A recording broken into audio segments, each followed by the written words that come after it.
உங்கள் எல்லாத்துக்கும் சொல்கிறேன், எதிர்மறை எண்ணமே வாழ்க்கையில் துளியும் இருக்கக்கூடாது. நடக்குமா நடக்காதா சந்தேகம், நடக்கும்டா, நடக்கலையா முருகன் எடுத்துக்கிட்டேன் அவ்வளோதான், விட்டுரு, அடுத்த வேலைக்கு போயிடணும்.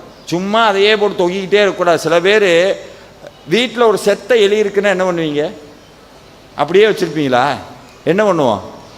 தூக்கி போட்டுருவோம். ஒருத்தன் வீட்டுக்கு வந்திருக்கான், எலி செத்து போச்சு, செண்டு அடிச்சிருக்காங்க வீட்டை சுற்றி, எங்கே கிடக்குன்னு தெரியலை, செண்டு அடிச்சிருக்காங்க நல்லா படபட படபடன்னு. வீட்டுக்கு வந்து உட்காந்துருக்காங்க.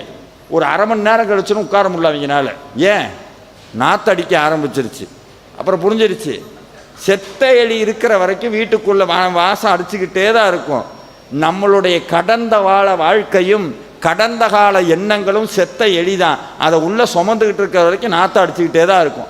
எப்போ தூக்கி அப்படி வீசுகிறோமோ அப்போவே வாழ்க்கை சந்தோஷமாக இருக்கும்.